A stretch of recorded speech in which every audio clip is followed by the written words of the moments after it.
Satu kerisauan kita sewaktu Ramadan ini pastinya keracunan makanan. Bukan apa, mungkin para penjual pun tak ada masa untuk periksa tanda-tanda yang mungkin mereka sendiri tak sedar tentang Nak rasa kaedah. puasa pula. Nak rasa tak boleh kan. Jadi kaedah penyediaan makanan tu mungkin berbeza daripada keadaan ketika bukan bulan puasa.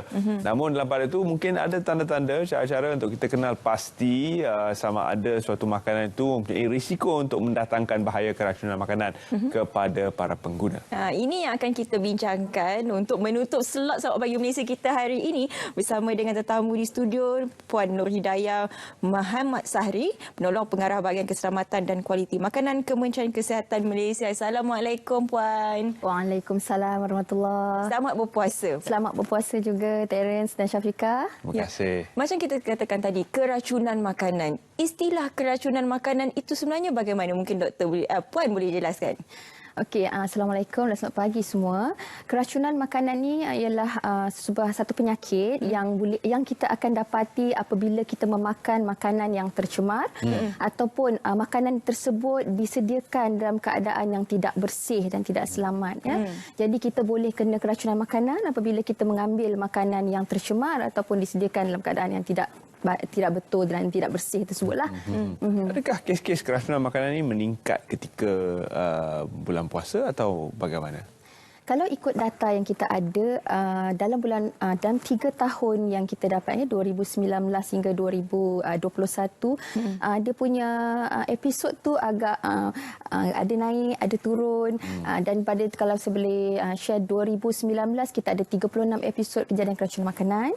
Kemudian dia menurun sedikit pada 2020 ke 22 kes saja. Lepas tu tapi pada tahun 2021 dia meningkat kembali pada 39 dan mungkin juga faktor 2020 kan kita mula pandemik which is mungkin tak ada penjualan di bazar Ramadan ataupun jualan makanan yang di pasaran dan mungkin orang pun lebih banyak makan di rumah, lebih mengawal pengambilan makanan yang diambil. So mungkin di situlah menyumbang sedikit faktor kepada semua orang aware tentang keselamatan makanan sebab sakit kan.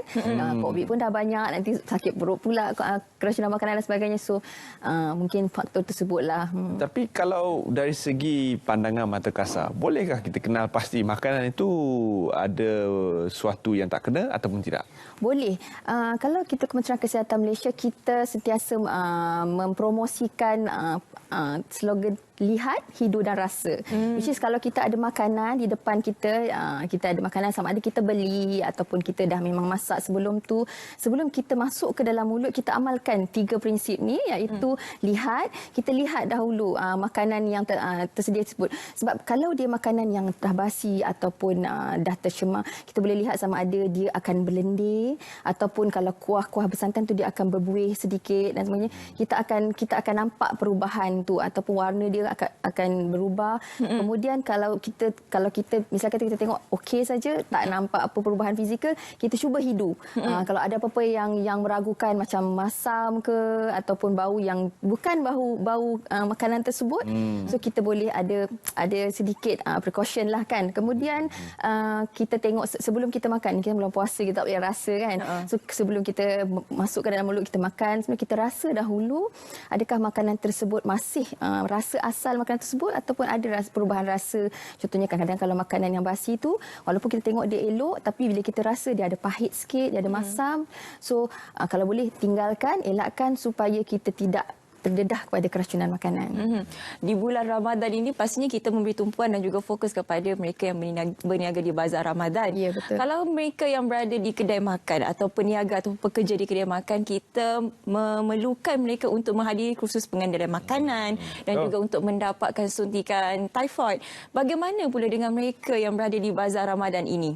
Okey, tidak kira pengendali makanan atau peniaga ni sama ada di bazar Ramadan, di premis-premis jualan restoran ataupun penjual makanan di rumah, jika mereka menyediakan makanan untuk tujuan penjualan, mereka tertakluk di bawah Peraturan-Peraturan Kebersihan Makanan 2009 iaitu yang mewajibkan pengambilan suntikan anti-typhoid daripada pengambil perubatan berdaftar dan juga mengambil latihan pengendali makanan daripada sekolah latihan pengendali makanan makanan yang diiktiraf oleh Kementerian Kesihatan Malaysia. Jadi memang ini adalah dua asas penting untuk semua pengendali makanan. Mereka kena ada, wajib ada, dan jika mereka kalau nak berniaga di bazar Ramadan, pihak berkuasa tempatan juga memang dah mensyaratkan dua perkara ini untuk sebagai syarat utama untuk memohon perniagaan di bazar Ramadan. Kalau yang jual tepi-tepi jalan yang tidak ada setting formalnya, adakah mereka juga perlu patuh kepada peraturan yang sama atau bagaimana? Ya, memang perlu. Asalkan peniaga makanan, macam kadang-kadang dia jual nasi lemak ke, goreng pisang ke, asalkan dia adalah pengendali makanan di bawah peraturan kita, dia tertakluk di bawah peraturan kita dan dia perlu untuk mengambil dua perkara yang saya maksudkan tadi. Maksudnya penguatkuasaan lah perkara itu juga perlu diambil kira kerana mungkin peniaga itu pun tak tahu yang dia perlu dapatkan suntikan typhoid dan juga perlu menjalani pendidikan latihan. Jadi ini adalah perkara yang perlu kita tekankan kepada penguatkuasa dan juga pihak-pihak berkuasa tempatan supaya jalankan penguatkuasaan agar pengendali makanan itu selamat. Betul. Selain daripada mewajibkan, sebenarnya wajiblah ni untuk mendapatkan suntikan typhoid dan juga untuk mendapatkan sijil daripada pengendalian khusus pengendalian makanan. Apa lagi di antara SOP ataupun prosedur yang sepatutnya dipatuhi oleh pengusaha-pengusaha khususnya di bazar Ramadan? Okey, kita dah mewajibkan dua perkara penting tadi, iaitu suntikan dan latihan. Di mana dalam latihan yang disediakan itu kita dah ajar bagaimana sebenarnya amalan pengendalian makanan yang baik, yang selamat untuk diamalkan oleh pengendali makanan. Jadi apabila mereka peniaga-peniaga di luar sana, penjual makanan yang menyediakan makanan, perlulah sentiasa mengamalkan amalan. Sebenarnya ini amalan, attitude, amalan pengendali makanan yang bersih. Maksudnya ketika menyediakan makanan, pastikan diri dalam keadaan bersih, memakai penutup kepala, memakai apron yang bersih, dan ketika menyentuh makanan untuk hidangan kepada pelanggan, pastikan menggunakan sarung tangan ataupun penyepit, tidak menggunakan tangan yang terus. Kemudian juga pastikan kita tidak melakukan apa-apa amalan yang kadang-kadang kalau kita lihat merokok ataupun bersin ataupun menggaru dan sebagainya, itu kita memang kita sentiasa untuk kita educate untuk pengendali makanan untuk elakkan daripada amalan-amalan yang tidak baik ini semasa penyediaan makanan. Dan dalam latihan pun kita dah ajar perkara-perkara ini untuk mereka sentiasa menjaga kebersihan dan keselamatan ketika menyediakan makanan tu. Itu peniaga-peniaga daripada negara kita. Jadi akan ada sahaja peniaga-peniaga daripada negara lain yang mungkin berada di sini untuk tujuan lain, tapi turut mengendalikan gerai makanan di bazar-bazar Ramadan. Jadi apakah nasihat Puan berkaitan dengan membeli makanan daripada peniaga-peniaga ini yang jelas tidak ada lesen, yang jelas tidak mematuhi syarat-syarat yang diwajibkan tadi? Okey, suka Kementerian Kesihatan untuk menasihatkan pengguna di luar sana dalam ketika membeli makanan, beli juadah, lebih-lebih lagi dalam bulan puasa ni, perut kita lapar, kita nak beli berbagai-bagai juadah. Perkara penting sekali ialah apabila kita pergi ke premis ataupun bazar Ramadan, kita amalkan perhati dan pilih.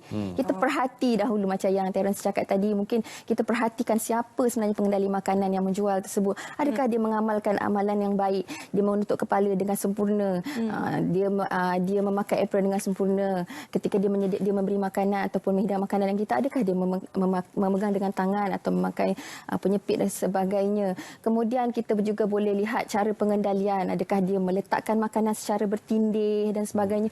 Itu kita sebagai pelanggan, kita kena tengok sebelum kita kena perhati sebelum kita pilih kedai tersebut ataupun kita pilih makanan tersebut. Kita tengok kedai itu atau premis tu atau gerai bazar Ramadan tu tutup tak makanan yang dia nak jual tu, ataupun dia terdedah sahaja, ada lalat dan sebagainya, tidak terkawal. Jadi sebenarnya pilihan di tangan kita, pengguna. Kita bijak untuk memilih dan kita tidak support kepada pengendali makanan yang tidak bersih, maka mereka akan belajar untuk menjadi lebih bersih juga kan, sebab nak jual dan sebagainya. Jadi itu yang penting, perhati dan pilih. Kemudian bila dah bawa balik rumah makanan tersebut, lihat, hidu dan rasa.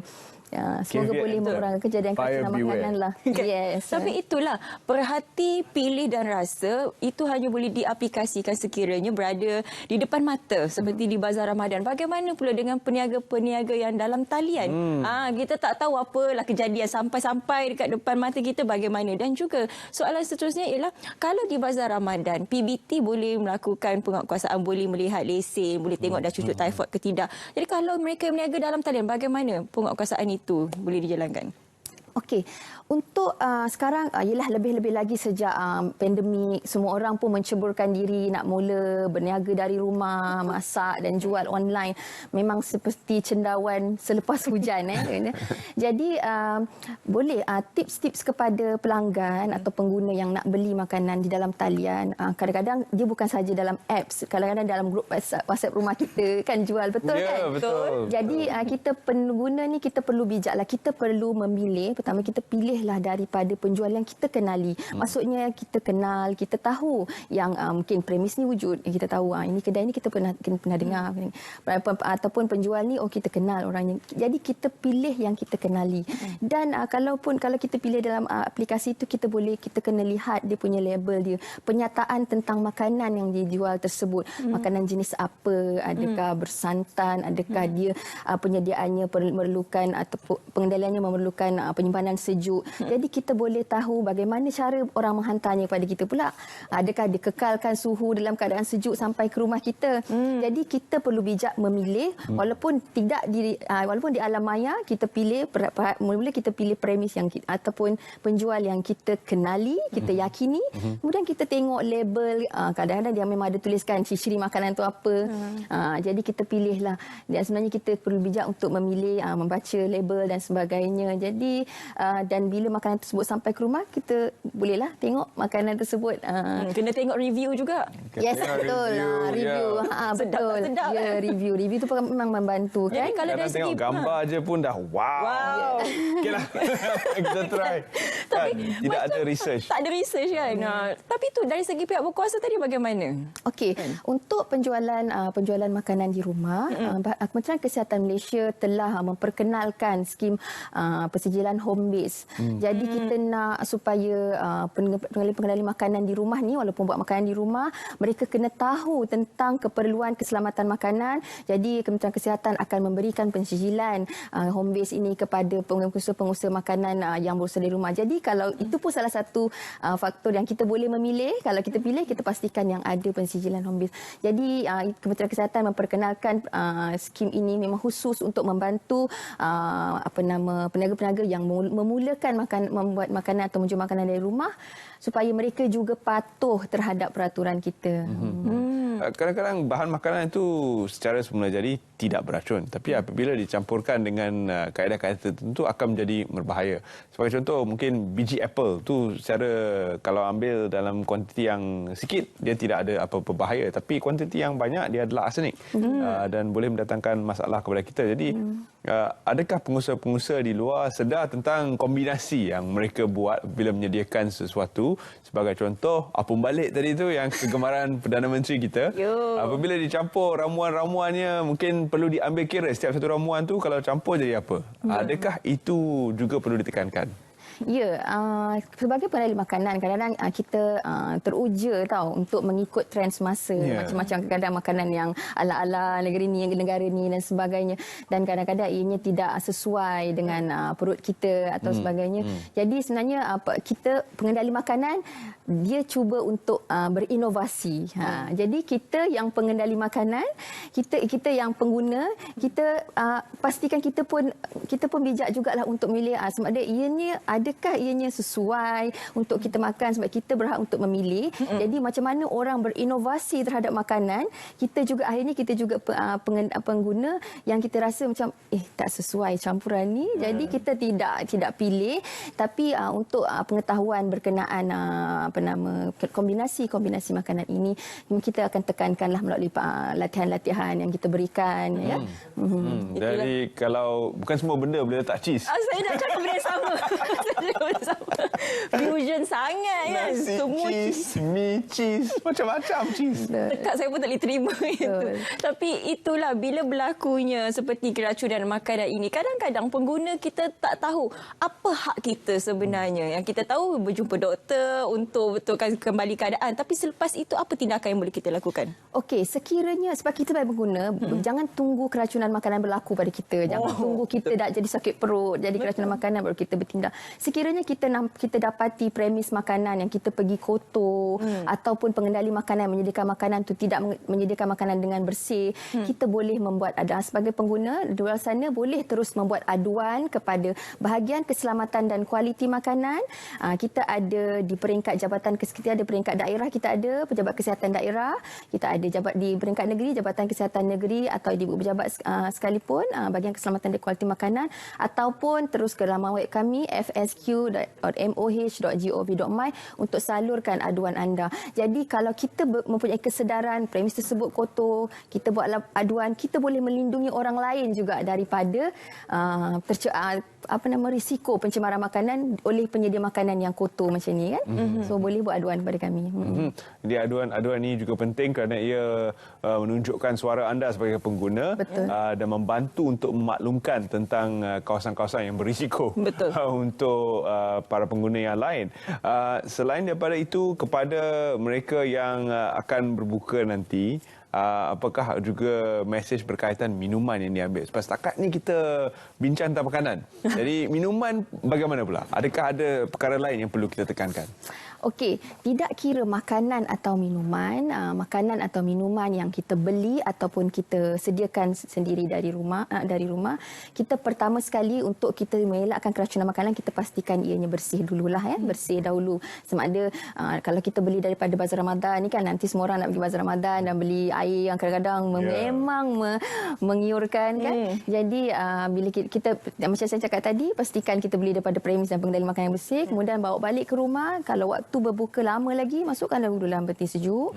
Kemudian keluarkan ke dalam bekas yang bersih, pastikan bekas tersebut bersih. Sebab kadang-kadang makanan dah bersih, dah elok, bekas kita kotor juga boleh mencemarkan makanan tersebut menjadi keracunan. Kemudian pemilihan air itu seperti yang saya cakap tadi, kadang-kadang fisiologi badan kita berbeza. Kadang-kadang perut kosong saya boleh makan terus minum teh, kadang-kadang orang lain tak boleh. Jadi ianya juga berdasarkan kepada preference masing-masing. Jika kita tahu kita jenis mungkin kita perut kosong tak boleh makan benda yang bergas, nanti akan jadi sakit perut, maka elakkan. Kadang-kadang keracunan makanan juga ataupun sakit perut juga boleh berlaku sebab-sebab beginilah, sebab-sebab pemilihan makanan yang tidak sesuai dengan diri sendiri. Mungkin kadang-kadang sesuai dengan Terence, tidak sesuai dengan saya. Yalah, dah lah perut kosong berpuasa kan, buka-buka minum air gas, makan tapai. Dah macam mana kan? Bergelodak perut. Itu kombinasi yang mendatangkan masalah.